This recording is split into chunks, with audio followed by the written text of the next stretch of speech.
नमस्ते। आजको भिडियोमा यदि नेटवर्क इन्जिनियरको जब खोज्दै हुनुहुन्छ भने यो हाम्रो नेपालमा भएको आईएसपी जति वर्ल्डिङ, क्लासिक टेक, सुबिसु, भाइनेट यो जति नेटहरु छ यसको जब डिस्क्रिप्सनमा के छ त्यहाँबाट मैले फिल्टर गरेर ल्याएको छु। यो तपाईले स्टडी गर्नुहुन्छ भने नेटवर्क इन्जिनियरको लागि यदि अप्लाई गर्न खोज्नुहुन्छ भने तपाईले सजिलो हुन्छ। यो सबै डिस्क्रिप्सनबाट मैले यहाँ फिल्टर गरेर लिएर आएको हो। यसमा सबभन्दा पहिला तपाईलाई ओएसआई लेयर यो त इन्टरनेटको सबभन्दा बेसिक कुरा हो। ओएसआई लेयर र टीसीपी आईपी। ओएसआई लेयर भनेको तपाईको थ्योरेटिकल हुन्छ, टीसीपी आईपी भनेको प्र्याक्टिकल हुन्छ। यो दुईटाको नलेज हुनुपर्छ। त्यसपछि DHCP, त्यसपछि आईपी एड्रेसिङ र सबनेटिङ र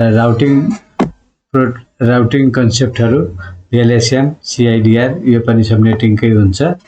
त्यसको बारेमा नलेज हुनुपर्छ। त्यसपछि आईपी राउटिङ प्रोटोकलमा तपाईको OSPF, ISIS, RIP भर्सन 1 2 र BGP को नलेज हुनुपर्छ। त्यसपछि VLAN को, त्यसपछि VLANS र ट्यागिङमा IEEE 802.1q 8023AD को र लेयर 2 लेयर 3 स्विचेस को जानकारी हुनुपर्छ।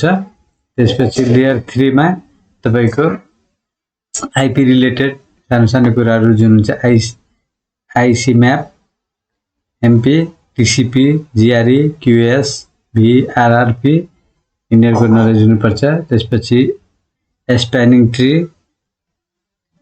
त्यस्तै ब्रिजिङ स्विचिङ कन्सेप्टमा तपाईको STP मा यो 8021D, IEEE 8021W, त्यस्तै 8021S हुनुपर्छ नलेज। अर्को चाहिँ आईपी भर्सन 6 को बारेमा नलेज हुनुपर्छ। त्यसपछि MPLS, VPLS, L2 L3 VPN यसको पनि नलेज हुनुपर्छ। त्यसपछि FTTH र ODN नेटवर्क को बारेमा नलेज हुनुपर्छ। त्यसपछि AAA and related protocols such as radius and diameter को, त्यसपछि आईपी पैकेट फ्लो कसरी गर्छ त्यसको बारेमा, त्यसपछि MPLS VPN टेक्नोलोजी पहिला नै भएको दुईचोटी लेखेको यो यसको नलेज हुनुपर्छ। त्यसपछि GPON र EPON को बारेमा र यो फाइबर टु होम कसरी जान्छ त्यसको बारेमा नलेज हुनुपर्छ। त्यसपछि तपाईको इथरनेट को बारेमा, PP को बारेमा, PPPoE, IPoE को बारेमा बेसिक नलेज हुनुपर्छ। त्यसपछि तपाईको एक्सपीरियन्स को हिसाबले हेर्दाखेरि Cisco Juniper र Mikrotik राउटर को बारेमा नलेज हुनुपर्छ। त्यसपछि वेब होस्टिङ टेक्नोलोजीमा cPanels, Apache, Tomcat, DNS, SMTP, domain register process यिनीहरुको नलेज हुनुपर्छ।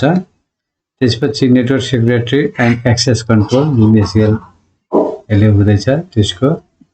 अर्को wireless network design and implementations. त्यसपछि एक्सपिरियन्स विथ VIP, QS र IP टेलिफोन टेक्नोलोजीमा यिनीहरु तपाईलाई स्टडी गर्नुपर्ने हुन्छ। बेसिक नलेज हुनुपर्छ। यो सबै यो साइडबाट मैले झिकेर यहाँ हालेको सबैको कमन हो।